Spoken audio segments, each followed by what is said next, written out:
ప్రభువుతో సత్ప్రియమైన దేవుని బిడ్డారా, ఇప్పుడు మన ప్రభువును లోక రక్షకుడైన యేసుక్రీస్తు అతి శుభమైన నామమును బట్టి చేరి ఉన్న మీకు అందరికీ కూడా పేరు పేరున నా హృదయపూర్వక వందనాలండి. అందరికీ వందనాలండి. ఈ వాక్యం వీక్షిస్తున్న మీకు కూడా నా హృదయపూర్వక వందనాలు తెలియపరుస్తూ ఉన్నాను. దేవుని మహాకృపలో మనకు పర్యాయము దైవ సన్నిధిలోకి నడిపించబడి దేవుని స్తుతించే గొప్ప వాక్యము, దేవునితో సహవాసము చేసే కృపను ఆ పరిశుద్ధాత్మ దేవుడు మరొకసారి మనందరికి ఇచ్చినందుకు మనం ఎంతగానో ప్రభువును బట్టి స్తుతించ ఆరాధించ బద్దులమై ఉన్నాం. ఏదేమైనప్పటికీ కూడా ఈనాటి దేవుని యొక్క వాక్యముగా ఒక మాట మీకు జ్ఞాపకం చేయడానికి నేను ఇష్టపడుతూ ఉన్నాను. ఈనాటి దేవుని యొక్క వాక్యముగా పరిశుద్ధ గ్రంథముల నుండి అపోస్తలుడైన పౌలు కొలస్సీయులకు రాసిన పత్రిక 3వ అధ్యాయము 8వ వచనాన్ని ఈనాటి దేవుని వాక్యముగా నేర్చుకుందాము. ఇప్పుడైతే మీరు కోపము, ఆగ్రహము, దుష్టత్వము, దూషణ, మీ నోట బూతులు అను వీటన్నిటిని విసర్జించుడి. చిత్తి ప్రార్థన. మహోన్నతుడా, మహాకరుడమైన మా ప్రీతంలో గొప్ప తండ్రి, నీకు పరిశుద్ధమైన ఘనమైన శ్రేష్టమైన నామమునకి మీకు వందనాలు స్తోత్రాలు చెల్లిస్తూ ఉన్నాను.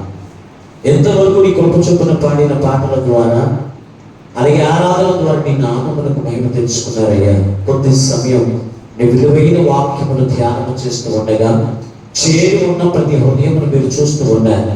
ఈ మాటలు వింటున్న వారందరినీ చూస్తున్నారు తండ్రి. అందరికి కావలసిన నీ మాటలు మీ పక్షంగా నిలబడి దోషం నుంచి వర్తిస్తూ ఉండగా నీ దోషుని ఆత్మతో నింపి మాతో మాట్లాడుతూ ఉండగా వెనగలుగు చెవి గ్రహించగల మనస్సు, లోబడి అనుసరించి నడిచే మనసు మాకు అందరికీ దయచేయమని యేసునామమున ప్రార్థించి వేడుకొనుచున్నాము పరమ తండ్రి. ఆమేన్. దేవునికి స్తోత్రం. హల్లెలూయా. ప్రభువునందు అత్యంత ప్రియమైన దేవుని బిడ్డారా, చదవబడిన వాక్య భాగంలో నుండి ఈ రోజున ప్రభు మనతో మాట్లాడుతున్నటువంటి వాక్యపు మాట, పరలోక రాజ్యములో నువ్వు కూర్చోవాలి అంటే వీటన్నిటిని ఇప్పుడు విడిచిపెట్టు, విసర్జించు అనే మాట వారి ఈ రోజున ప్రభు మనతో మాట్లాడుతూ ఉన్నారు. ఎందుకు ప్రభు మనతో మాట్లాడుతూ ఉన్నారు అంటే, యేసుక్రీస్తు యొక్క రక్తము చేత విమోచించబడి దేవుని ఆత్మను పొందుకోవడం అసలు ఎందుకు అంటే, ఎందుకో మనం తెలుసుకోగలిగితే ఖచ్చితంగా వీటిని విడిచిపెడతారు. ఈ కొలస్సీ సంఘముతో ఈ అపోస్తలుడైన పౌలు అతను చెప్పడానికి గల కారణం ఏమిటి అంటే, ఖచ్చితంగా పరలోక రాజ్యములో కోపము కలిగిన వారు ఉన్నారు, పరలోక రాజ్యములో ఆగ్రహం కలిగిన వారు ఉన్నారు, పరలోక రాజ్యంలో దుష్టత్వము కలిగిన వారు ఉన్నారు, పరలోక రాజ్యములో బూతులాడే వారు ఉన్నారు. ఎవరు ఉండరు కనుక నీవు పరలోక రాజ్యంలోకి వెళ్ళాలి అంటే ఖచ్చితంగా వీటన్నిటిని కూడా విసర్జించాలి. విసర్జించకపోతే నీ సాక్ష్యం అక్కడ వేరే ఉంటుంది. అందుకే పరిశుద్ధ గ్రంథంలో చక్కని మాట రాసిన అపోస్తలుడైన పౌలు ఎఫెసీ పత్రిక 2వ అధ్యాయం 4-5 వచనానికి చదవండి, మీకు బాగా అర్థమవుతుంది. ఎఫెసీ పత్రిక 2వ అధ్యాయం 4-5 వచనాలు. అయినను దేవుడు మన అపరాధముల చేత చచ్చిన వారిపై ఉన్న మనలను మన ఎడల తాను చూపిన మహాకృప క్రీస్తుతో కూడా బ్రతికించెను. కృప చేత మీరు రక్షించబడి ఉన్నారు. క్రీస్తు యేసునందు మనకు చేసిన ఉపకారము ద్వారా రాబో యుగములలో కనబరుచు నిమిత్తం మనలను ఆయనతో కూడా లేపి పరలోకమందు ఆయనతో కూడా కూర్చుండబెట్టెను. పరలోకమందు ఎందుకు కూర్చోబెడతాడు అంటే గనుక రాబో యుగమందు ఏమని రాశాడు? ఏమి కనబరచాలి? నీ క్రియలు కనబరచాలి. రాబో యుగంలో ఏ క్రియలు కనబరచాలి అంటే నువ్వు ఏ క్రియలు కలిగి ఉన్నావో ఆ క్రియలు పరలోక రాజ్యంలో కనబరుచు నిమిత్తం క్రీస్తు యేసు నీ కొరకు నా కొరకు ఈ లోకంలోకి వచ్చి మనము పాపముల చేత ప్రాణముల చేత చచ్చిన వారమై ఉన్న మనలను క్రీస్తుతో కూడా తన కృప చేత రక్షించాడంట. తన కృప చేత రక్షించి ఆయన ఏం చేస్తున్నాడంటే కనుక ఆయన ఆత్మను మన యొద్దుచ్చిన తర్వాత ఇప్పుడైతే ఆత్మను పొందుకున్న తర్వాత నీవు వీటన్నిటిని విసర్జించాలి. ఏంటిని విసర్జించాలి అంటే, ఒకటి కోపము, ఆగ్రహము, దుష్టత్వము, ఇంకేంటంట దూషణ, బూతులు, వీటిని విసర్జించుడి అన్నాడు. విసర్జించడం అంటే ఏంటంటే అవి నీ దగ్గరికి రానివ్వకుండా చూసుకోవాలి. విసర్జించడం అంటే వాటిని నీ దగ్గరికి రానివ్వకుండా దూరం పెట్టాలి. దేవుని పెట్టాలా? వాటిని దూరం పెట్టగలిగితే నువ్వు పరలోక రాజ్యములో ఉంటావు. పరలోక రాజ్యములోకి నువ్వు వెళ్ళాలి అంటే బూతులాడుతూ కోపము, ఆగ్రహము కలిగిన, దుష్టత్వము కలిగిన జీవితమును నీవు జీవిస్తూ ఉంటే నువ్వు ఏ మాత్రం కూడా దేవుడు నిన్ను పరలోక రాజ్యము నిన్ను కూర్చోబెట్టడు. పరలోక రాజ్యం అంటే పరిశుద్ధమైన పట్టణం. ఆ యుగములో పరలోక రాజ్యములో నిన్ను ఎందుకు కూర్చోబెడుతున్నాడంటే ఇవన్నీ నువ్వు కలిగి ఉంటే అక్కడికి నిన్ను అక్కడ తీసుకెళ్ళగలిగే వీటిని ఈ భూమి మీద ఉండగానే నువ్వేం చేయాలంటే విసర్జించకపోతే అసలు పరలోక రాజ్యానికి నీకు ఎంట్రన్స్ ఉండదు. దేవుని పెట్టారా? అందుకే ఈ రోజున ప్రభు మనతో మాట్లాడుతున్నాడు. ఇప్పుడైతే కోపము, ఆగ్రహము, దుష్టత్వములు ఇవన్నీ కూడా మీరేం చేయండి, విసర్జించేయండి అన్నాడు. ఈ రోజున యేసు రక్తము చేత కడగబడిన దేవుని ప్రజలు, యేసు రక్తము చేత కడగబడి దేవుని ఆత్మను పొందుకున్న వారు వీటిని విసర్జించిన వారికి కనపడుతున్నారండి. కోపమును విసర్జించిన వారెవరు? కోపమును విసర్జించిన వారెవరు ఉంటున్నారండి? ఈ కోపము, ఆగ్రహము రెండు కూడా ఇంచుమించుగా ఒకటే. కోపము, ఆగ్రహము రెండు కూడా మీకు 4 పాయింట్లు చెప్తాను ఈ రోజు. కోపము, ఆగ్రహము రెండు కూడా ఒకటే. కోపం ఎప్పుడంటే నీ భర్తని ఏదైనా అన్నాడు అంటే నీకు కోపం వస్తుంది. నీ భార్యని ఏదైనా అన్నదంటే, అనకూడని మాట అంటే నీకు కోపం వస్తుంది. కోపం వచ్చిన తర్వాత అది 1 రోజు 2 రోజుల కింద పెంచుకుంటూ పోయేవనుకో ఆగ్రహం ఏర్పడుతుంది. ఖచ్చితంగా ఆగ్రహం ఏర్పడుతుంది. ఈ ఆగ్రహం ద్వారా నీ జీవితంలో కీడులు కూడా పొందుకుంటావు కనుక కోపం అని నువ్వు వేచాను తెలుసంటే విసర్జించకపోతే నువ్వు అపవాదికి చోటిస్తావు. అపవాదికి చోటు ఇవ్వడం వల్ల నీ జీవితంలో దేవుడు ఏం చేస్తాడో తెలుసంటే అనేక నష్టకార్యాలు నీ జీవితంలో అపవాది కలిగిస్తాడు. నీ జీవితంలో నీ కోప పడుతుందని దేవుడు చెప్పలేదండి. యేసు ప్రభువు వరకు కోపపడ్డాడు. దేవుని మందిరం దగ్గర పావురాలు అమ్ముకునే వాళ్ళ దగ్గర, ఆ రోగులు మార్చే వాళ్ళ దగ్గర యేసు ప్రభువు కోపపడి పాడదీసుకుని వాళ్ళు కొట్టినటువంటి దినాలు ఉన్నాయి. అయితే కోపం పడండి. దేవుడు వాక్యం ఏం చెప్తుందో ఒకసారి మీరు చూడగలిగితే చాలా స్పష్టంగా ఎఫెసీ పత్రిక 4:26 వచ్చిన ఒకసారి చదవండి. కోపపడుడి కానీ పాపము చేయకుడి. సూర్యుడు అస్తమించే వరకు నీ కోపము నిలిచి ఉండకూడదు. సూర్యుడు అస్తమించే వరకు నీ కోపము నిలిచి ఉండకూడదు. అపవాదికి చోటిస్తావు. అపవాదికి చోటిస్తే అపవాదిని ఏం చేస్తుంది తెలుసా? ఆగ్రుడిగా చేసి నీ జీవితాన్ని పతనం చేసేస్తుంది. ఈ రోజున చాలా కుటుంబాలు పతనమైపోవడానికి కారణం తెలుసంటే యేసు రక్తం చేత కడగబడుతున్నారు, యేసు నామమును బట్టి వివాహాలు చేసుకుంటున్నారు, కానీ కోపమును విడిచిపెడతారు. భార్య భర్తలు కావచ్చు, లేకపోతే బిడ్డలు కావచ్చు, కుటుంబీకులు కావచ్చు, కోపాన్ని ఆగ్రహంగా మలుచుకోవడం మానతలేదండి. పరిశుద్ధ గ్రంథంలో బైబిల్లో చాలా మంది భక్తులు ఉన్నారు. కోపపడ్డానికి కానీ కోపాన్ని విడిచిపెట్టిన భక్తులు ఉన్నారు. ఇప్పుడు చదివిన వాక్య భాగంలో మీరు చూడగలిగితే ఆదికాండం 30:2 వచ్చినట్టు ఒకసారి చదవండి. ఎక్కడిద్దరు చక్కని భార్య భర్తలు ఉన్నారు. వారి ఇరువురు ఎవరంటే కనుక యాకోబు, రాహేలు. వారి ఇరువురు గురించి అక్కడ ఒక మాట రాయబడి చదవండి ఒక్కసారి. యాకోబు యొక్క కోపము రాహేలు మీద రగులుకొనగా అతడు నేను నీకు గర్భఫలం ఇయ్యక దేవునికి ప్రతిగా ఉన్నానా అని చాలండి. ఇక్కడ మనం చూడగలిగితే యాకోబు, రాహేలు ఉన్నారు. వీళ్ళిద్దరు కూడా భార్య భర్తలే. వీళ్ళిద్దరు ఎవరు? భార్య భర్తలు అయితే రాహేలుకి పిల్లలు లేరు. రాహేలుకి పిల్లలు లేకపోతే దేవుడిని పట్టుకుని అడుగు, నీకు సంతానం దేవుడు ఇస్తాడు. కానీ ఈవిడేం చేస్తుంది తెలుసా? యాకోబు యొక్క కాళ్ళ పట్టుకుని అడుగుతుందంట. దానికి సొంతం కాలం ఎత్తవయ్యమని కాలం గుంజుతుందంట. గుంజుతుంటే యాకోబుకి కోపం వచ్చి ఒక్క ఇసిరిసిరి ఏం చేశాడు? యాకోబు రాహేలు మీద కోపపడి అప్పుడు ఏమంటున్నాడు? కోపపడి నేను పిల్లల్ని ఇవ్వడానికి నేను దేవుడికి ఏమైనా ప్రతిగా ఉన్నానా? నువ్వు దేవుడు ఎక్క అన్నాడు. అంతే, ఒక్క కేకేసాడు ఇసిరి. ఇందులో ఇద్దరు కూడా కోపపడుకోలే. భార్య భర్తని కాళ్ళ పట్టుకోవడం కోపంతో పట్టుకుంది. పిల్లలు లేదు కనుక ఆ పిల్లలు నాకు ఈయన కాళ్ళ పట్టు కూర్చుతుంది ఆవిడ.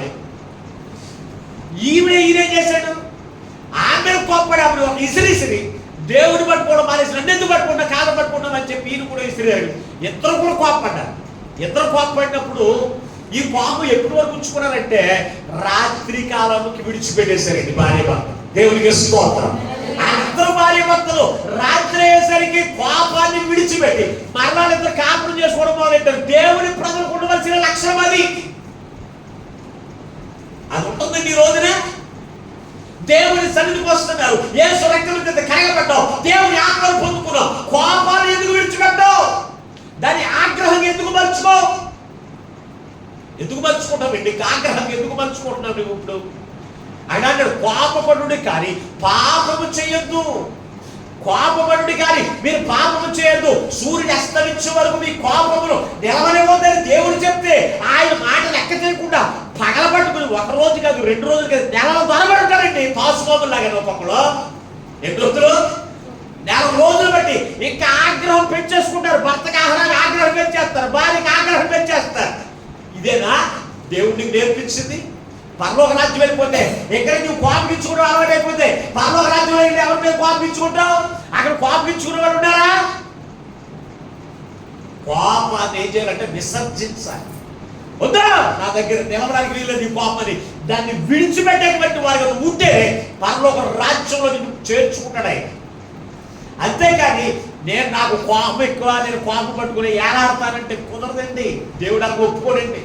కోపమును ఆగ్రహమును విసర్జించమని చెప్పిన మాట ప్రభు చెప్తున్న మాట అండి ఇది.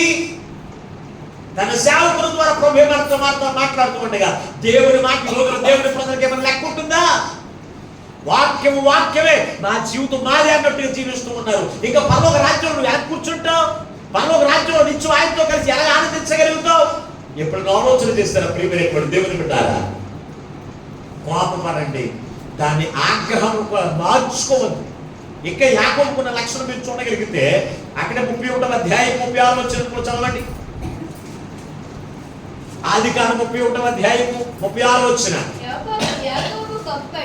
యాకోబు కోప్పడి లాబానుతో వాదించి అతనితో నీవెట్లు మండిపడి నన్ను తరమనేలా? నేను చేసిన ద్రోహమేంటి, పాపమేంటి? ఎలాగడుగుతున్నాడు చూసారా? యాకోబు తన మామయ్య అయిన లాబాను మీద ఏం చేశాడంటే కోప్పడ్డాడండి. ఎందుకు కోప్పడ్డాడంటే అతను తరుముకుంటూ వచ్చేసాడు. అతను ఎందుకు తరుముకుంటూ వచ్చాడంటే తన యొక్క దేవత విగ్రహాలకు తీసుకుని వచ్చాడేమో అనుకుని చెప్పి అతను తరుముకుంటూ వచ్చాడు. తీసుకుని రావడం కరెక్టే, కానీ ఎవరు తీసుకొచ్చారంటే యాకోబు కాదండి, రాహేలే తీసుకుని తెచ్చుకుంది. ఆమె కనపడకుండా దాచుకుంది, కానీ ఆ విషయం యాకోబుకి తెలియదు. అయితే అతను తరుముకుంటూ వచ్చి ఇదిగో నా ఇంటి దగ్గర నుంచి నువ్వు ఆయన్ని కూడా దోసుకుని వచ్చేసావు అన్నట్టుగా వచ్చేసి వెతకడానికి వచ్చేసినప్పుడు అడుగుతున్నాడు. అతని మీద కోపపడ్డాడంట. ఎవరి మీద? తన మీద కోపపడేమంటే తెలుసా? నీకు చేసిన దోహం ఏంటి, నేను చేసిన పాపం ఏంటి అని తన మా మీద తిరగబడ్డాడు తప్ప వెంటనే అన్నాడు ఆ మాటలు అక్కడితోనే వదిలేశాడు. యాకోబుకున్న లక్షణం ఏంటి తెలుసంటే కోపడతాడు. అతను చేయనటువంటి పని గురించి అతను ఎవరైనా అడిగితే ఖచ్చితంగా కోపడతాడు. కోపడి అతనితో విడిచిపెట్టేసేవాడే. కానీ ఇదిగో రేపొద్దున తన కూతురు నట్టుకుని మీ బాబు ఎలా వచ్చాడు, నేను దొంగలాగా వచ్చాడు, లేకపోతే దోచుకుంటానంట వచ్చాడు అని రోజు చాతితో కూర్చొని అనుకుంటారా యాకోబు? లేదండి. ఇప్పుడున్నటువంటి వాళ్ళు ఏం చేస్తున్నారు? ఇప్పుడున్న వాళ్ళు మర్చిపోవట్లేదండి. ఎప్పుడో పూర్వత కాలం నుంచి ఉన్నటువంటి భార్య భర్తలు మాట్లాడుతుంటే చూసావా? మార్పు లేనప్పుడు, మారు మనసు లేనప్పుడు మాట్లాడిన మాటలు, మారు మనసు లేనప్పుడు కొట్టిన దెబ్బలు, ఇవన్నీ కూడా జ్ఞాపకం చేసుకుని మారిపోయిన తర్వాత కూడా ఇప్పటికీ గిల్లి కెచ్చాడు ఆడేవాళ్ళు. భార్య భర్తలు ఎంతమంది ఉండట్లేదండి. ఏం కావాలి? ఎప్పుడు ఆగ్రహం కావాలి. భర్త మీద ఆగ్రహం చూపించాలి. భర్త మీద పట్టుకుని కాళ్ళను గుంజేయాలి. ఇదేనా దేవుని వాక్యం నేర్పించింది? ఇప్పుడైతే రక్షణ పొంది దేవుడి ఆత్మను పొందుకున్న తర్వాత నీవు చేయాల్సిన పని తెలుసంటే దేవుడు నీకున్న కోపాన్ని, ఆగ్రహాన్ని విసర్జించే వద్దా, నా దగ్గర నిలవడానికి వీల్లేదు. నీవు నా దగ్గర ఉండడం వల్ల నాకేమొస్తుంది తెలుసంటే కీడు. కోపం, ఆగ్రహం మన మీద ఉంటే అది మనకి ఎలా మారిపోతుంది తెలుసంటే కీడుగా మారిపోతుందంట. అది మన మీద కీడుగా మారిపోతుంది. బలహీనతలు తీసుకుని వస్తుంది. ఏం తీసుకొస్తుంది? బలహీనతలు తీసుకుని వస్తుంది. షుగరు, బీపీలు అన్ని దేని బట్టి వస్తాయి తెలుసా? ఈ కోపాల వల్లే. ఈ కోపాల వల్ల ఉంది. బైబిల్లో ఉంది, పరిశుద్ధ గ్రంథంలో మీరు చూడగలిగితే కీర్తనకారుడు 37వ కీర్తన 8వ వచనం చదవాలి ఒకసారి. 37వ కీర్తన 8వ వచనం త్వరగా.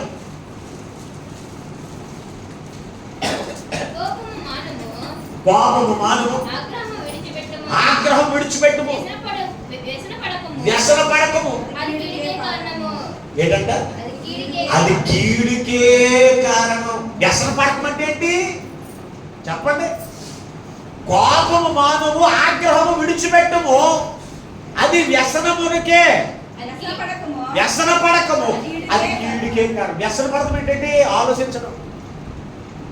అనవసరంగా ఇదిగో నా భర్తకి నాకు ఇలా గొడవ అయింది, నేను ఇంకా ఎందుకు చేశాడు అసలు ఈ గొడవ, ఎందుకు చేశాడు ఈ పనులు, ఎందుకు చేసేది ఈ పనులు అని చెప్పి ఆలోచించి ఆలోచించి షుగరు, బీపీ, హార్ట్ అటాక్ అనే కీడు తెచ్చుకుంటున్నారు. ఏం తెచ్చుకుంటున్నారు? ఇవన్నీ రోజున షుగర్లో, బీపీలు, హార్ట్ అటాక్ రావడానికి గల కారణం ఏంటంటే ఈ కోపాన్ని ఆగ్రహంగా మలుచుకుంటున్నారు. ఆగ్రహంగా మలుచుకుని ఏం చేస్తున్నారంటే హార్ట్ అటాక్లు తెచ్చుకుంటున్నారు, షుగర్లు తెచ్చుకుంటున్నారు, బీపీలు తెచ్చుకుంటున్నారు. అదే నువ్వు కోపాన్ని విసర్జించగలిగితే నువ్వు ఎప్పుడు కూడా ఆగ్రహంగా మలచబడదు. నీ కుటుంబం ఆనాడు యాకోబు, రాహేలు యొక్క కుటుంబం ఎంతో సక్రమంగా ఆనందకరంగా మలచబడినట్లుగా దేవుడు మార్చగలడు. ఎప్పుడో తెలుసా? నీవు కోపాన్ని, ఆగ్రహాన్ని విసర్జించినప్పుడు. అంతేకాని ఆ కోపాన్ని నీలో పెట్టుకోగలిగితే కయ్యను నష్టపోయినట్లుగా నష్టపోయే జీవితం అనేది. యాషావు కోపం పెట్టుకున్నాడు, నా తమ్ముడు నన్ను మోసం చేస్తాడా, నా ఆశీర్వాదాలన్నీ కూడా పొందుకుంటాడా అని కోపం పెట్టుకున్నాడు, ఆగ్రహంగా మలుచుకున్నాడు. అతను ఎప్పుడు కనపడితే అప్పుడు చంపేద్దామన్నాడు చూసాడు. కానీ యాషావు కుటుంబం ఆశీర్వాదకరంగా లేదు. ఆ యాకోబును విడిచిపెట్టి విసర్జించిన వారి యొక్క యాకోబు యొక్క కుటుంబము దీవెనకరంగా దేవుడు మార్చాడు.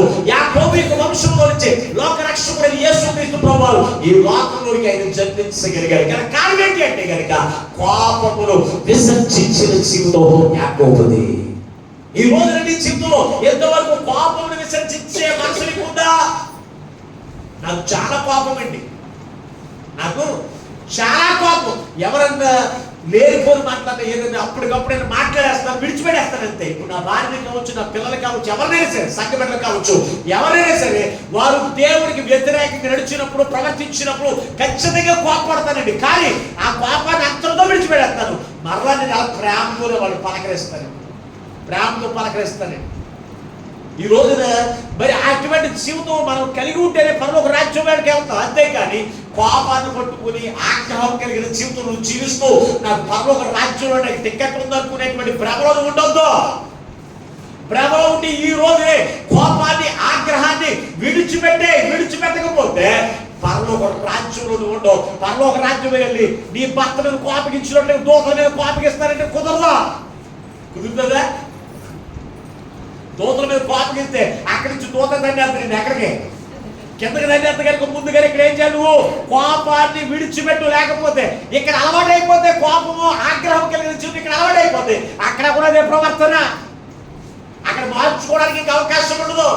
దేవుని బిడ్డ ఇప్పుడైతే కోపమును, ఆగ్రహమును విసర్జించన్నాడు. ఐస్కాంతాలు చూడండి, రెండు వ్యతిరేకంగా ఉన్నాయి, రెండింటిని దగ్గర పెట్టండి. అసలు విసర్జించేస్తూ ఉంటుంది, గెట్టేస్తూ ఉంటుంది. అలాగే నువ్వు కోపాన్ని ఏం చేయాలి తెలుసు? దగ్గరికి రానివ్వకూడదండి, దగ్గరికి రానివ్వకూడదు. దాన్ని కోపం వచ్చింది, దాన్ని వెంటనే వచ్చిందా ఈ కోపం, దీన్ని ఇప్పుడు విసర్జించకపోతే అపవాదికి నేను చోటేస్తాను, అపవాది నా కుటుంబంలో చొరబడుతుంది. అదేం చేయాలో తెలుసా? నా జీవితంలో బలహీనతలు తెప్పిస్తుంది, నా జీవితంలో అనారోగ్యం తెప్పిస్తుంది, నా జీవితంలో మనశ్శాంతి లేకుండా చేస్తుంది. అందుకే దాన్ని నేను చోటేమనని కోపమును విడిచిపెట్టి ఎలా ఉండాలో తెలుసా? సమాధానముగా ఉండాలి. అందుకే మాట రాసే అపోస్తలుడైన పౌలు రోమీయులకు రాసిన పత్రిక 12వ అధ్యాయం 18వ వచనాన్ని ఒకసారి చదవండి. రోమీయులకు రాసిన పత్రిక 12వ అధ్యాయం 18వ వచనం, సత్యమైతే నీ చేతనైనంత మట్టుకు సమస్త మనుషులతో సమాధానముగా ఎలా ఉండమని చెప్పాడండి. సఖ్యమైతే సమస్త మనుషులతో, అది నీ భర్తతో కావచ్చు, నీ భార్యతో కావచ్చు, సంఘ బిడ్డలతో కావచ్చు, అందరితో కూడా ఎలా ఉండాలి? సమాధానంగా ఉండాలి. అంతేకాని నువ్వంటే నాకు పడదు, నేనంటే నీకు పడదు, నీతో నేను రాను ఎక్కడికే, ప్రార్థనకే, నీతో నేను రాను ఫంక్షన్కే. అదేనా దేవుడి ఆత్మను పొందుకున్న బిడ్డలకు ఉండవలసిన లక్షణం? సఖ్యమైతే సమస్త జనులతో కూడా ఉండాలి తెలుసా? సమాధానంగా ఉండాలి. నీ భర్తతో, భార్యతో, బిడ్డలతో, కుటుంబీకులతో, రక్త సంబంధులతో, సంఖ్య బిడ్డలతో, ఎవరితో చూసినా ఎలా మాట్లాడాలి తెలుసు? సమాధానంగా మాట్లాడాలి. కానీ కోపముతోను, ఆవేశంతోను, మూర్ఖత్వంతోను నువ్వు మాట్లాడుతూ పరలోక రాజ్యం అంటే దేవుడు నీకు ఎక్కడిస్తాడు? పరలోక రాజ్యంలో దూతలన్నీ కూడా ఎలా ఉంటాయో తెలుసా? సమాధానకరంగా దేవుడు స్తుతిస్తాడు, సమాధానకరంగా దేవుడు మహింపరిచేటువంటి దూతలు, వాడితో నువ్వు కూడా జతపరచబడి పరలోక రాజ్యంలో నువ్వు కూడా ఉండాలి. అంటే ఖచ్చితంగా నువ్వు ఎలా ఉండాలో తెలుసా? సమాధానకరంగా ఉండడానికి భూలోకంలోనే నీకు ఇది ఒక ట్రైనింగ్ పీరియడ్. ఇది ఈ ట్రైనింగ్ పీరియడ్ లో సమాధాన పడేటువంటి జీవితం నువ్వు కలిగి ఉండాలి. అది లేకపోవడం వల్ల నువ్వు పరలోక రాజ్యంలో నువ్వు వెళ్ళవేంటి? అందుకే ఈ రోజున ప్రభు మనతో మాట్లాడుతున్నాడు.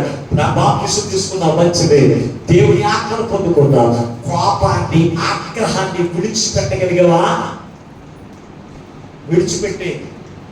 విడిచిపెట్టే లేకపోతే ప్రమాదం నీకే. విడిచిపెట్టే దేవుడే చూసుకుంటాడు.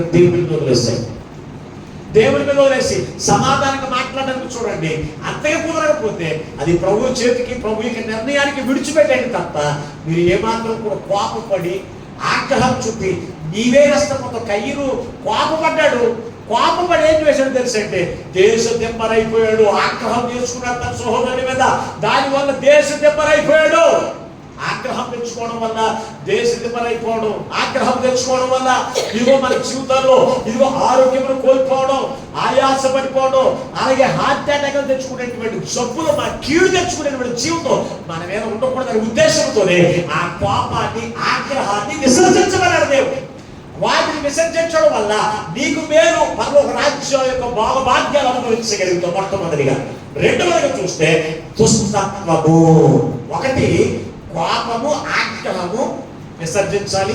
రెండవది దుష్టత్వము. కొలస్సీ పత్రిక మీరు చదువుకున్న 3వ అధ్యాయము 8వ వచనం 9వ వచనం చదవండి ఒక్కసారి. రెండవది దుష్టత్వము. ఈ దుష్టత్వము అనేది మీరు చూస్తే దీనికి మరొక పేరు ఏంటంటే దుర్మార్గత్వం కూడా అంటారు. దుర్మార్గం అంటారు, దుష్టత్వం అంటారు. ఈ రెండు కూడా ఒకటి. ఈ దుష్టత్వం మానవిక జీవితంలో చాలా ప్రమాదకరమైంది. దుష్టత్వం అనేది, దుర్మార్గమత్వం అనేది అది మానవిక జీవితంలో చాలా ప్రమాదకరమైనది. ఎందుకంటే తెలుసంటే మేలు చేసే వారికి కూడా కీడు చేసేటువంటి లక్షణం కలిగిన వారిని దుష్టులు, లేకపోతే దుష్టత్వం కలిగిన వారు అంటారు. అలాగే ఇతరులైనటువంటి వారికి నష్టమును కలిగించి, ఇతరులైనటువంటి వారిని గాయపరిచి, ఇతరులైనటువంటి వారి జీవితాన్ని పాడు చేసి సంఖ్యల కొట్టుకునేటువంటి జీవితాన్ని దుష్టత్వము అంటారు. ఈ దుష్టత్వము కలిగిన జీవితం మనం జీవిస్తే మన జీవితాలు ఎలా ఉంటాయో తెలుసంటే పరిశుద్ధ గ్రంథంలో చక్కని మాట రాశాడండి. యెహెజ్కేలు గ్రంథం 18వ అధ్యాయం 20వ వచనం చదవండి. పాపము చేయువాడే మరణమునందును, తండ్రి యొక్క దోషము శిక్షను కుమారుడు మోయటలేదని కుమారుని దోష శిక్షను తండ్రి మోయడు. నీతిపరుని నీతి ఆ నీతిపరునికే చెందును. నీతిపరుని నీతి ఆ నీతిపరునికే చెందును. దుష్టుని యొక్క దుష్టత్వము ఆ దుష్టునికే చెందును. దుష్టుని యొక్క దుష్టత్వము ఆ దుష్టునికే చెందును అన్నాడు. దుష్టుని యొక్క దుష్టత్వం అంటే బైబిల్లో ఎస్తేరు గ్రంథంలో హామాను అనేటువంటి ఒక దుష్టుడు ఉన్నాడు. దుష్టత్వము కలిగిన జీవితం కలిగిన వాడు ఉన్నాడు. ఇతను పనేమిటి అంటే కనుక యూదులందరినీ కూడా చంపేయాలి, ఆ యూదులో ఉన్నటువంటి బొద్దుకైని కూడా ఉరి తీసేయాలి అనేటువంటి గొప్ప ఆలోచన కలిగినటువంటి దుష్టత్వము కలిగిన జీవితం అతను కలిగి ఉన్నాడు. అటువంటి ఇతని యొక్క దుష్టత్వాన్ని ప్రభు చూచి ఏం చేశాడంటే ఆ దుష్టత్వాన్ని అతని మీదకి దేవుడు రప్పించాడు. ఆ ఎవరి మీదైతే కుట్ర చేసి ఎవరి కుటుంబాలైతే నాశనం చేయాలని అనుకున్నాడో, ఎవరి మీదైతే దుష్టత్వం పన్నాడో ఆ దుష్టత్వాన్ని మళ్ళీ అతని మీదకి పంపిస్తే ఇతను ఉరి తీయబడ్డాడు. ఆ ఉరికొయ్యి మీద తన యొక్క కుటుంబీకులందరూ కూడా ఆ ఉరికొయ్యి మీద ఉరి తీయబడేటువంటి జీవితాన్ని దేవుడు వారికి ఇచ్చాడు. కనుక దుష్టత్వాన్ని ఖచ్చితంగా మనం ఏం చేయాలి తెలుసా? విసర్జించి ఉండాలి. అంతేకాని దుష్టత్వం చేయడం వల్ల ఇదిగో నేను బాగుపడిపోతాను అనుకుంటున్నావేమో. దుష్టత్వం కలిగిన జీవితం బట్టి ఆ దుష్టత్వం నీవే ఉంది. నువ్వు మంచి వారిని కూడా చెడగొట్టే లక్ష్యం నీకుంటే కనుక ఆ చెడు నీ మీదకు పంపించి దేవుడు ఏం చేస్తాడు తెలుసా? నీ జీవితాన్ని సర్వనాశనం దేవుడు చేయబోతున్నాడు. నువ్వు రక్షణ పొందినంత మాత్రాన పరలోక రాజ్యంలోకి వెళ్ళవు. కానీ నీవు దుష్టత్వాన్ని మానుచుండడం వల్ల, దుష్టత్వం నుంచి మళ్లించబడిన తర్వాత నీవు రక్షణలోకి వెళ్తావు. చదవండి, అదే అధ్యాయంలో చూడగలిగితే 18వ అధ్యాయం 20లో వచ్చినప్పుడు చదవండి ఒకసారి. మరియు దుష్టుడు తను చేయించు వచ్చిన దుష్టత్వము నుండి మళ్ళీ నీతి న్యాయములు జరిగించిన తన ప్రాణమును రక్షించుకొనును. తన ప్రాణం ఎప్పుడు రక్షించుకుంటాడు? తన దుష్టత్వము నుంచి మళ్ళిన తర్వాత. ఎప్పుడు? తన యొక్క దుష్టత్వము నుంచి మళ్ళిన తర్వాత దేవుని సన్నిధికి వెళ్ళి నీటి బాప్తిస్మము ఆత్మ బాప్తిస్మము తీసుకున్నంత మాత్రాన తన ప్రాణం రక్షించుకున్నట్టు కాదు. నీతిమంతుడు చూడండి, నీతిమంతుడు ఎప్పుడు మార్చబడతాడో తెలుసంటే తన దుష్టత్వం నుంచి వెళ్ళిపోవాలి, బయటకు వచ్చే. ఇక ఎవరికి కీడు చేయాలని కానీ, ఎవరికి హాని చేయాలని కానీ, ఎవరిని గాయపరచాలని కానీ, ఎవరికి నష్టం కలిగించాలని కానీ నీలో ఉండకూడదండి. హామాను వలె ఉండకూడదు. అలాగూ ఎప్పుడైతే ఉండి నీతి ప్రవర్తన కలిగిన క్రియలు చేస్తున్నావో వారి ప్రాణమునప్పుడు నరకము నుంచి రక్షించుకుని పరలోక రాజ్యానికి వారసులు ఎంచబడతాడు. అంతేకాని దుష్టత్వం నీలో పెట్టుకుని, దుష్టత్వాన్ని నీలో పెట్టుకుని పరలోక రాజ్యం నాదంటే దేవుడు అనిపిస్తాడు. ఆ దుష్టత్వాన్ని విసర్జిస్తేనే మీకు పరలోక రాజ్యం. ఇంకా మీరు చూడగలిగితే ఈ దుష్టత్వం కలిగిన వాడినంట దేవుడు కాల్చేస్తాడంట. అలాగే మీరు చూడగలిగితే మనకు కనపడుతుంది సమూయేలు 2వ గ్రంథం 23వ అధ్యాయం. సమూయేలు 2వ గ్రంథం 23వ అధ్యాయం 6-7 వచ్చిన. సమూయేలు 2వ గ్రంథం 23వ అధ్యాయం 6-7 వచ్చిన త్వరగా చదవండి. ఒకడు ముళ్ళను చేత పట్టుకొనుటకు దుర్మార్గులు విసర్జింపబడుదురు. దుర్మార్గులు విసర్జింపబడుదురు. నొడలు పట్టుకున్నవాడు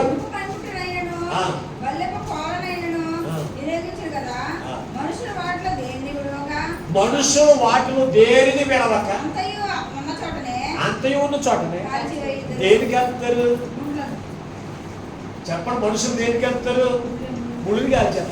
ఈ ముళ్ళు ఎవరికి సాదృశ్యంగా ఉన్నాయంటే దుష్టునికి, దుర్మార్గులకి, దుష్టత్వము కలిగిన వారికి సాదృశ్యం. అక్కడ మనుషుల్ని ఏం చేస్తారు?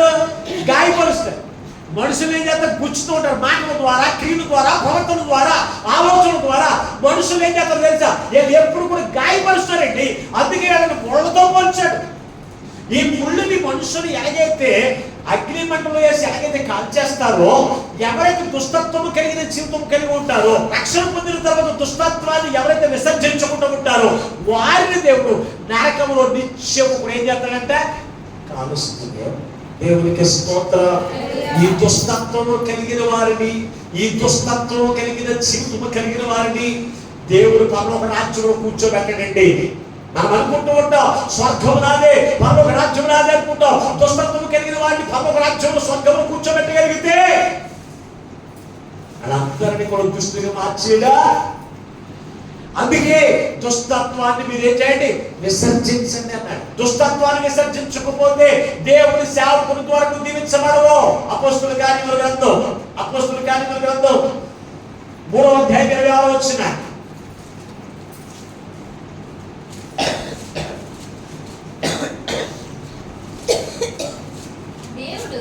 దేవుడు తన సేవకుని పుట్టించి మీలో ప్రతి వారిని తన దుష్టత్వము నుంచి మళ్ళించుట వలన మిమ్మల్ని ఆశీర్వదించుటకు ఆయన మొదట మీ యొద్దకు పంపిన చాలు. దేవునికి స్తోత్రం. ఒక సేవకుని పుట్టించి మీ యొద్దకు దేవుడు ఎందుకు పంపించాడో తెలుసా? ఆశీర్వదించడానిక. వారి దుష్టత్వం నుంచి మళ్ళించిన తర్వాత వారిని ఆశీర్వదించడానికి.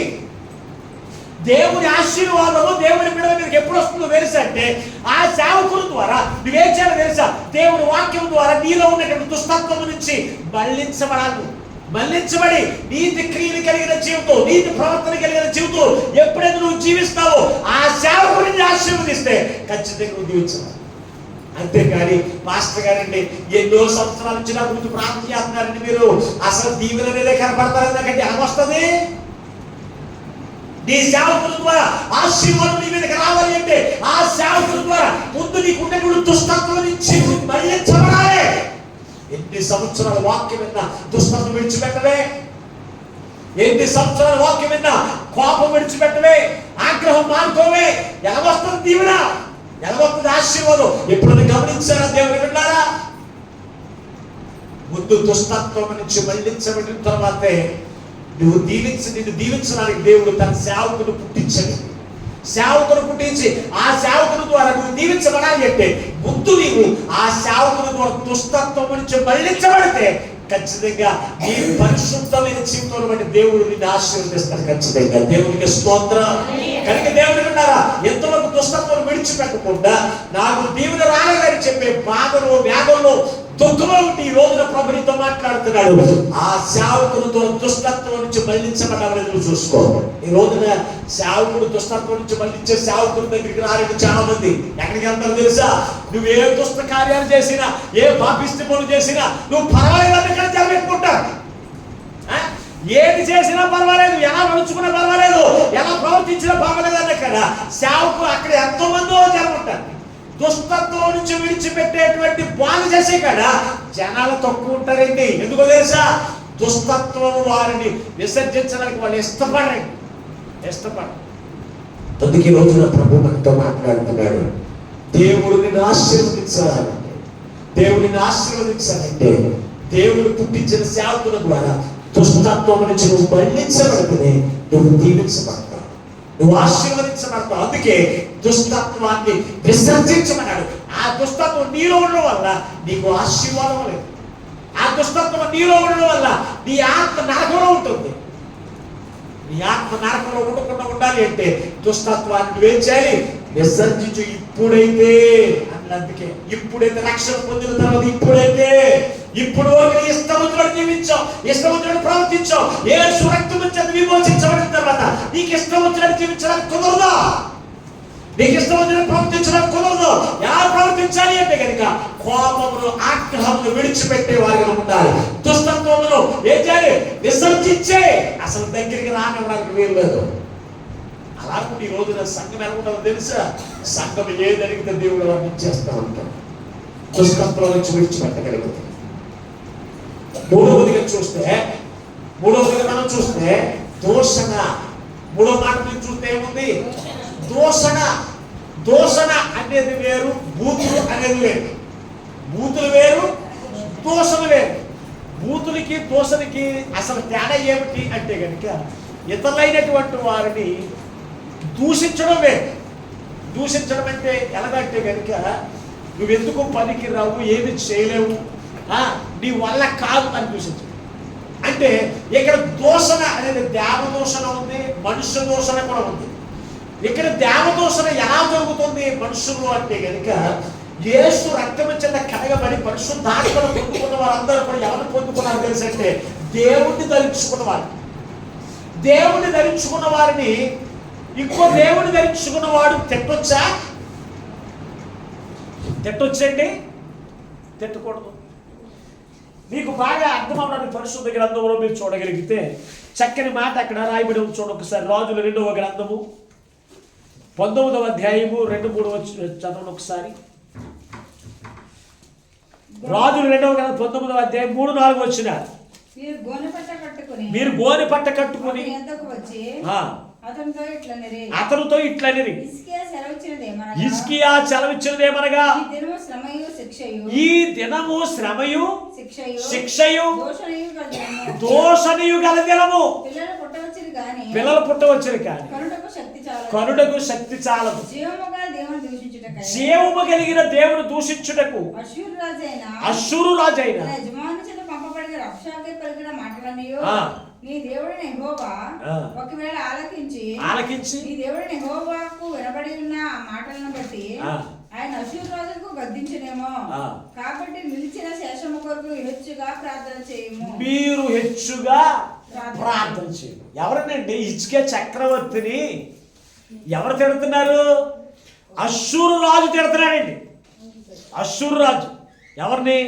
దేవుని ఆత్మను పొందుకున్న హిజ్కియా రాజుని ఎవరో ఒక అన్యరాజు అయినటువంటి అష్షూరు రాజు దూషిస్తున్నాడు. నీ దేవుడు ఏం చేయగలడు? నీ దేవుడు ఏం చేయగలడు? నా చేతిలో నుంచి ఏ దేవతలు కూడా మేము ఎవరిని విడిపించలేము అనేటువంటి పొగర్బోత్తనం కలిగిన వాడు ఎవరు తెలుసు? అష్షూరు రాజు. ఈ అష్షూరు రాజు మహాసైన్యముతోనూ యుద్ధ వీరులతో కలిగినటువంటి రాజ్యం ఉండాలి. ఆ రాజ్యం ఎవరి మీదకి వెళ్ళినా వాళ్ళ శాస్త్రాంగ నమస్కారం చేసి వాడు రాజ్యాలు అప్పగించేస్తారు తప్ప అతనితో యుద్ధం చేయదు. అటువంటి బలమైన రాజు ఎవరి దగ్గరికి వచ్చాడంటే హిజ్కియా రాజు దగ్గరికి వచ్చి మాట్లాడుతున్నాడు. రాజా, నీ రాజ్యం నాకు అప్పగించేయి అంటే అప్పుడు హిజ్కియా రాజు అంటాడు, నేను అప్పగించనయ్యా. నేను ఎవరు కలిగి ఉన్నాను తెలుసా? జీవము కలిగిన దేవుని కలిగి ఉన్నాను. ఆయనే నాకు యుద్ధము, ఆయన పక్షాన యుద్ధం చేస్తాడు అంటే అప్పుడు ప్రజలతో అంటాడు, ఒరు వెర్రివారులారా, ఆ హిజ్కియా మాట మీరు నమ్మొద్దు. మీ దేవుడు ఏం చేయలేడు. మీ దేవుడు మీకు తోడై ఉన్నాడు అంటున్నారు. ఇదిగో మీ దేవుడు చేస్తాడంటున్నారు. కానీ వారు ఏమి చేయలేరు. ఆ దేవుడు అని అక్కడి నుంచి ఆయన విడిపెడతాడా అని చెప్పి దూషిస్తున్నాడు. దూషిస్తూ ఉంటే ప్రతి దోషం చేయలేదండి. ఏమంటాడు తెలుసా? ఇది దేవుడు మనకు కలిగించిన శ్రమ దినము, దోషణకరమైన దినము. ఎంత అద్భుతంగా నేర్చుకోవడం చూసారా పెడతంటేని. ఇది దోషణకరమైన దినము కనుక ఇదిగో మనం ఇప్పుడు హెచ్చుగా ప్రార్థన చేయాలి అంటున్నాడు తప్ప తిట్టేవాడు దినం అనుకున్నాడా? లేదండి. దేవుని ప్రజలకు ఉండవలసిన లక్షణం పెట్టి తెలుసు అంటే ఎవరైనా దూషిస్తూ ఉంటే వారి కొరకు ప్రార్థన చేయాలి. వారి కొరకు ప్రార్థన చేయాలి. దోషణకు ప్రతిగా దోషణ చేయొద్దు. మిమ్మల్ని ఎవరైనా దూషించరు కదా, ఇదిగో మీరు ధన్యులు అని దేవుడి వాక్యం చెప్పింది కదా. కానీ ఈ రోజున దోషణ విసర్జించే లక్షణం మనకు ఉండట్లేదండి. దేవుని ప్రజలను దూషిస్తే దేవుడు ఊరుకుంటాడా? హిజ్కియాను అతను దూషిస్తున్నాడు అనుకున్నాడు. కానీ హిజ్కియా కలిగి ఉన్న దేవుని ఆత్మను దూషించాడు. ఆ ఆత్మ ఒక దేవదూతను పంపించిందంటే ఎవరి దగ్గరికి? అష్షూరు రాజు దగ్గరికి. ఇంకా మీరు ఎంతకెళ్ళిన చదువుకుంటే ఆ దూత నిలిస్తేనంట 185,000 మందిని ఒక్క రోజునే చంపేసిందంట. దేవునికి స్తోత్రం. దేవుని ప్రజలు యుద్ధం చేయవలసిన పని లేదు. దేవుని ప్రజలు దూషించవలసిన పని లేదు. దేవుని ప్రజలు ఎవరి మీద కాలువలసిన పని లేదు. అలా చేయవలసిన పని ఎవరైతే నిన్ను దూషిస్తున్నారో వారి కొరకు ప్రార్థన చేయి.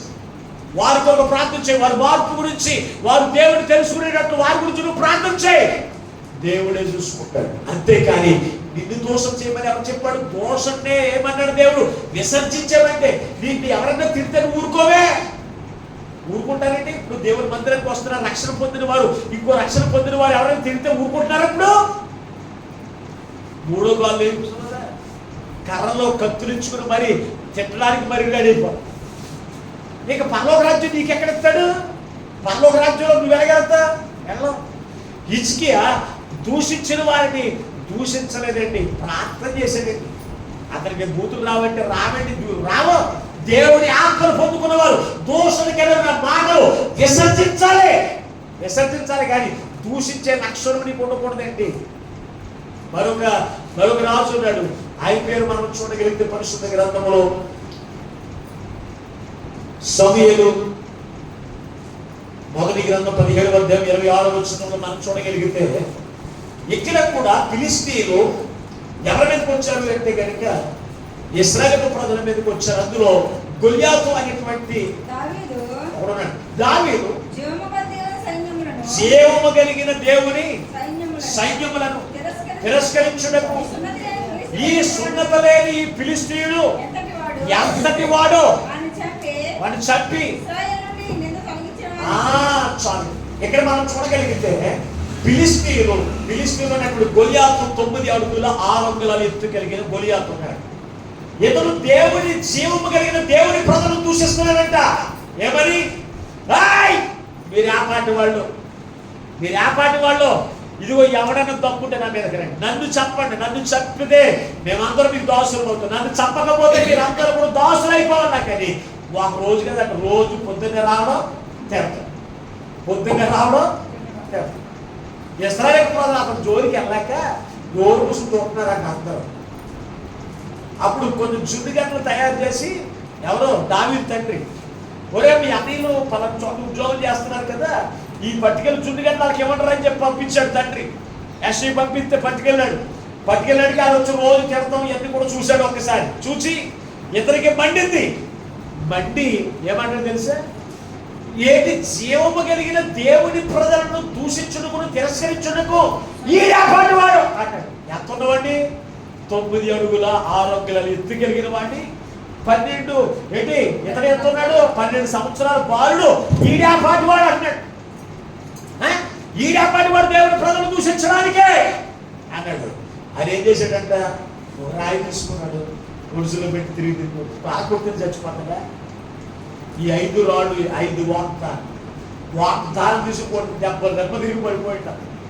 ఈ దావీదుకి కత్తితేనేమో కత్తి మొయ్యలాగా కింద పడిపోతాడంట, శిరస్రావం పెడితేనేమో బార్లంగా తోముకుంటాడంట. ఏ ఇచ్చినా కానీ అతనికి ఏమి ఇచ్చినా ఏ పోయిపోతాడు రాజు. యుద్ధానికి కాని మీదకి వెళ్తే అంటాడు, సింహం నుంచి తప్పించిన దేవుడు, ఎలుగుబంటి నోటి నుంచి తప్పించిన దేవుడు నన్ను ఈ ఫిలిస్తీయుల యొక్క చేతుల నుంచి, ఈ సున్నతులైన వారి చేతుల నుంచి దేవుడు నన్ను తప్పించరా, నేను దేవుడి పక్షాన్ని వెళ్తానన్నాడు.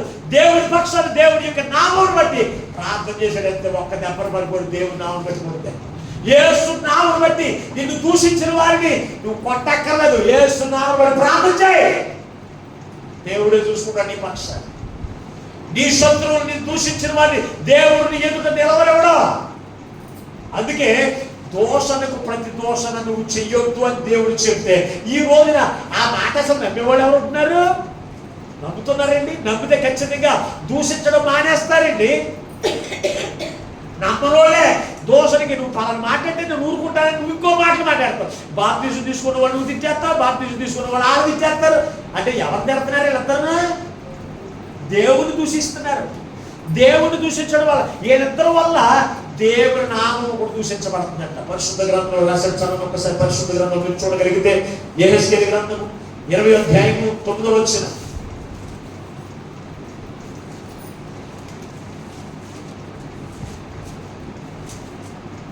యెహెజ్కేలు గ్రంథము 20వ అధ్యాయం 9వ వచనం. నీవు లోపలికి చచ్చి ఇక్కడ వారెట్టి ఏ కృత్యములను చేయుచున్నారో చూడమని ఆయన నాకు సెలవీయగా నేను లోపలికి పోయి చూచితిని.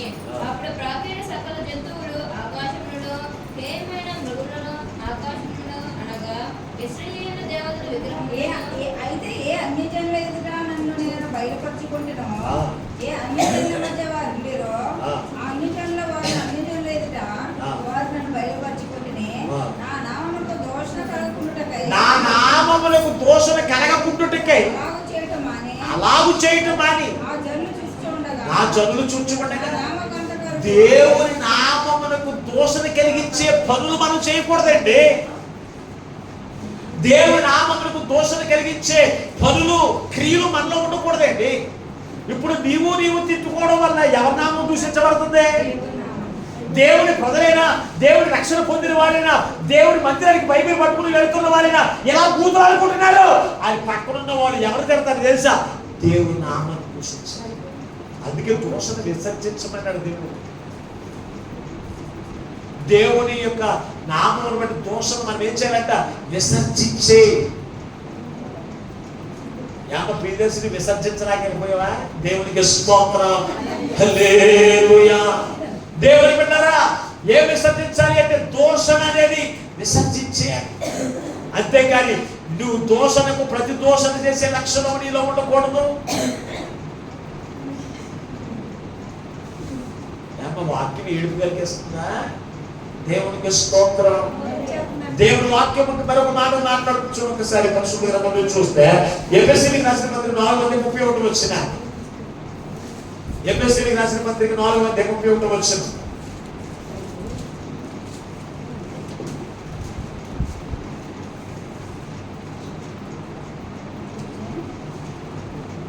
లేదా సమస్తమైన ద్వేషము, పాపము,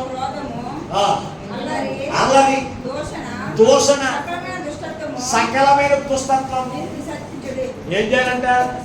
విసర్జించేమన్నాడండి. ఎక్కడ చెప్పినా విసర్జించేమన్నాడు. సమస్తమైన దూషణ, ఏ రకమైన సరే దూషణలు చాలా రకాలు ఉన్నాయి. మానవ దైవిక దూషణ మాటలన్నీ కూడా దేవుణ్ణి దూషించడం, మనుషులను దూషించడం అనే వాటిని ఏం చేయాలంట?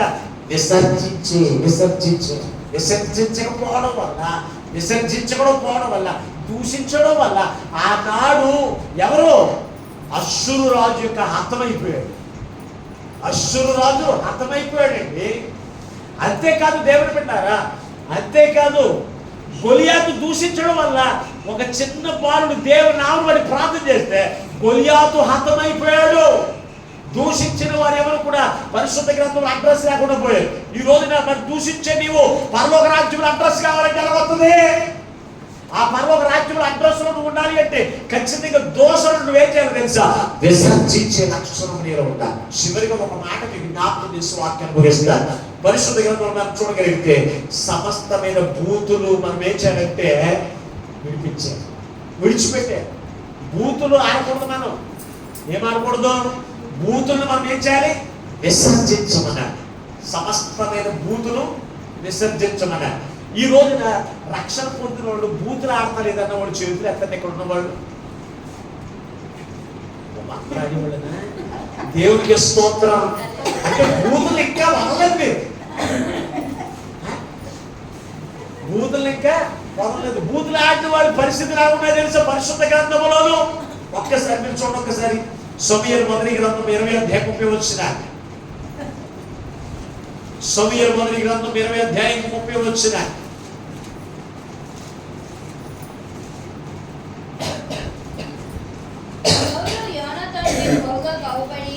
సౌలు యోనాతాను మీద బహుగా కోప్పడి ఆడదాని దాని కొట్టుదాని కొడక నీకును నీ తల్లి మానవులకు సిగ్గు కలుగునట్లుగా నీవు యెషయా కుమారుని స్వీకరించు సంగతి నాకు తెలిసినది కాదు. ఏం జరుగుతున్నాడంటే ఇతను ఎవరు? సౌలు దేవుని అభిషేకం పొందినవాడు. సౌలు ఎవరు అనుకుంటున్నారు? దేవుని అభిషేకము పొందిన ఎదుడు తన కుమారుడు తిడుతున్నాడు, కొడుకుని తిడుతున్నాడు. ఎందుకు తిడుతున్నాడంటే దావీదును చేర్చుకోవడం వల్ల. దావీదు యొక్క మనసు యోనాతాను మనసు కలిసిపోయి వారిద్దరు కూడా ప్రాణ స్నేహితులుగా ఉండి ఈ సౌలేమో దావీదును చంపడానికి చూస్తున్నాడు. ఈ సౌలు కుమారుడు యోనాతాను ఏమో దావీదును కాపాడాలని చూస్తాడు. ఈ విషయం ఎవరు తెలిసిపోయిందంటే సౌలుకి తెలిసిపోయింది. సౌలు తెలిసినప్పుడు ఇతను ఏమని చెప్తున్నాడు చూడండి. ఆగడదాన్ని కొట్టిదాన్ని కొడక. అది సామాన్యమైన బూతు కాదు. రక్షణ పొందిన వాడు తన కుమారుడు ఏమైనా తప్పు చేశాడా అంటే తప్పు చెయ్యకపోయినా అది అతని దృష్టిలో తప్పు అనుకున్నాడు. అతను తిట్టడం వల్ల సౌలు యొక్క జీవితం ఆ బూతుల వల్ల పతనమైపోయింది. దేవుని బిడ్డారా, ఈ రోజున దేవుని సన్నిధిలో ఉన్న మనము కూడా రక్షణ పొందుకున్న దేవుని ఆత్మను పొందుకున్న ప్రతి వారు కూడా మాటలు ఎలా ఉండాలో తెలుసా? ఒక్కసారి పరిశుద్ధ గ్రంథం ఎఫెసీ పత్రిక 5వ అధ్యాయం 4వ వచన. ఎఫెసీయులకు రాసిన పత్రిక 5వ అధ్యాయం 4వ వచన. ఏంటంట? ప్రతి ఒక్కరూ కూడా కృతజ్ఞతా వచనమే ఉచ్చరింపవలెను. కానీ మీరు బూతులైనను పోకిరి మాటలైనను సరసోక్తులైనను ఉచ్చరింపకూడదు. ఏం మాటలు మాట్లాడకూడదంట? బూతులైనను సరసోక్తులైనను ఏమి మాట్లాడకూడదు. సఖ్యమైతే సమాధానముగానే మాట్లాడుకోవాలి. మరి ఈ రోజున దేవుని సన్నిధికి వస్తున్నాం, మనము ఏం మాట్లాడుతున్నాం? సఖ్యమైతే క్షేమకరమైన మాటలు పలకాలి. మన పిల్లలు ఒకవేళ కోపం రేపేటువంటి లక్షణం వాళ్ళు ఉండొచ్చు. మనకి వారి క్రియలను బట్టి, వారి ప్రవర్తన బట్టి, వారి ఆలోచనలు బట్టి మనకి కోపం రేపుతూ ఉన్నాయి. కానీ మన మాటలు ఎలా ఉండాలో తెలుసంటే బూతులాడే మనసు ఉండకూడదు, బూతులాడే మన నోరుని కొనకూడదు. నేను అసలు ఒప్పుకోని అటువంటి విషయం. దేవుని సన్నిధికి వస్తున్న నీవు బూతులను విసర్జించమని దేవుడు చెప్పాడు. ఆత్మను పొందుకుంటే సరిపోదు, దేవుని ఆత్మను పొందుకున్న నీవు బూతులను విసర్జించేయాలండి. అవి నీ దగ్గరలోనికి నీలోనికి రాకుండా వేచారు తెలుసా. ఎప్పటికప్పుడే నువ్వు జాగ్రత్త కలిగి ఉండాలి, లేకపోతే పరలోక రాజ్యంలో ఉండవు. ఎందుకు తెలుసా, దేవుడు ఎవరిని ఎప్పుడు పిలుస్తున్నాడో తెలియట్లేదు. చూస్తూ ఉండగానే యావన్న వాళ్ళు రేపు కనపడతలేదు, యావన్న వాళ్ళు రేపు కనపడతలేదు కనుక దేవుడు నీకు ఇచ్చిన ఆయుష్కాలంలోనే వేచారు కదా. వీటిని విసర్జించి వేటిని కలిగి ఉండాలంటే పరలోక రాజ్యం, వాక్యానుసారమైన జీవితం, వాక్యము కలిగిన మాటలు కలిగిన జీవితం నీలో ఉండాలి. అంతేకాని అవన్నీ విడిచిపెట్టేసి వీటినన్నీ నీలో పెట్టేసుకుని నేను బాప్తిసం తీసుకున్నాను, ఆరాధనలో పాల్గొనబోతున్నాను, పరలోక రాజ్యమే నా దేశం అనుకుంటే కుదరదని దేవుని పెట్టారా. వీటిని విసర్జించు, వీటిని విడిచి. అందుకంటే అపుస్తలుడైన పౌలు అంటున్నాడు, ఇప్పటి వరకు నువ్వు ఎలాగైనా జీవించావు, ఎలాగైనా మాట్లాడావు, ఎలాగైనా ప్రవర్తించావు, రక్షణ పొందుకున్న తర్వాత, పరిశుద్ధాత్మను పొందుకున్న తర్వాత నీవు కోపాన్ని, ఆగ్రహాన్ని, దుష్టత్వాన్ని, అలాగే ఇంకేంటి దోషణ, బూతులను ఏం చేయమన్నాడు, విసర్జించే. అంటే అవి నీలో ఎక్కడ కూడా కనపడకూడదు. ఈ రోజు నా దేవుని సన్నిధికి వెళ్తున్నారు, అనేకమైన సంవత్సరాలకి రక్షణ పొందుకున్న మీ జీవితంలో వీటన్నిటిని ఇప్పుడు విసర్జించకపోతే, ఈ రోజున ప్రభునితో మాట్లాడుతుండగా విసర్జించకపోతే నువ్వు ఖచ్చితంగా పరలోక రాజ్యంలో ఉండవు. ఆ పరలోక రాజ్యంలో నువ్వు ఎత్తబడి ఆ పరలోక రాజ్యంలో క్రీస్తు కొరకు నువ్వు ఎలాగుండాలి తెలుసా. ఇదిగో ఒక సాక్షిగా ఉండాలి. దేవుని యొక్క క్రియలు నేను రూపుదిద్దుకుని నేను ఇక్కడికి వచ్చాను అనేటువంటి సాక్ష్యం నువ్వు కలిగి ఉండాలి. అందుకే రాసిన ఇందాక చదివిన వాక్య భాగంలో ఎఫెసీ పత్రిక 2వ అధ్యాయము 5వ వచనం ఒక్కసారి చదవడానికి వాక్యం ముగించుకుందాం. ఎఫెసీ పత్రిక 2వ అధ్యాయము 5వ వచనం. అయినను దేవుడు కరుణా సంపన్నుడై ఉండి మనము మన అపరాధముల చేత చచ్చిన వారమై ఉన్నప్పుడు. 5వ వచనమేనా చదువు. సైతము మన ఎడల చూపిన తన మహా ప్రేమ చేత మనలను క్రీస్తుతో కూడా బ్రతికించెను. కృప చేత మీరు రక్షింపబడి ఉన్నారు. క్రీస్తు యేసునందు ఆయన మనకు చేసిన ఉపకారము ద్వారా అత్యధికమైన తన కృప మహదైశ్వర్యమును రాబో యుగములలో కనబరుచు నిమిత్తం క్రీస్తు యేసునందు మనలను ఆయనతో కనబరుచు నిమిత్తం. ఏ కనబరుచు నిమిత్తమో? బూతులు కనబరిచే నిమిత్తమా? కోపము కనబరిచే నిమిత్తమా? దుష్టత్వం కనబరిచే నిమిత్తమా? ఆయనతో కలిసి నేను కూర్చోబెట్టుకునేది. అందుకే వాటినన్నింటినీ కూడా విసర్జించుతామని ఆయన రక్తం చేత విమోచించాడు. ఆయన ఆత్మ నియమించాడు. ఆయన ఆత్మ చేత నడిపించబడుతూ, ఆయన ఆత్మ చేత రగిలించబడుతూ, ఆయన వాక్య వెలుగులో నీ జీవితాన్ని, నీ ప్రవర్తన సరిచేసుకుంటూ వీటిని విసర్జించి దేవుని వాక్యాన్ని పట్టుకుని ఆ వాక్యానుసరమైన జీవితం జీవిస్తే ఈ లోకంలో జీవించబడతావు. పరలోక రాజ్యంలో కూడా నిరంతరం కూడా క్రీస్తుతో కలిసి జీవించగలుగుతావు. అక్కడ నీ క్రియలన్నీ కూడా కనపడతావు. నేను ఇలాగా భూమి మీద నా క్రియలన్నీ కూడా ఇలా దిద్దుకుని ఎలా మారిపోయాను అనేటువంటి జీవితం పరలోక రాజ్యంలో నువ్వు చూపించడానికే క్రీస్తు ఈ రోజున ఈ లోకంలో ఆయన మాటల చేత మనం ఏం చేస్తాడు, రూపుదిద్దుతున్నాడు.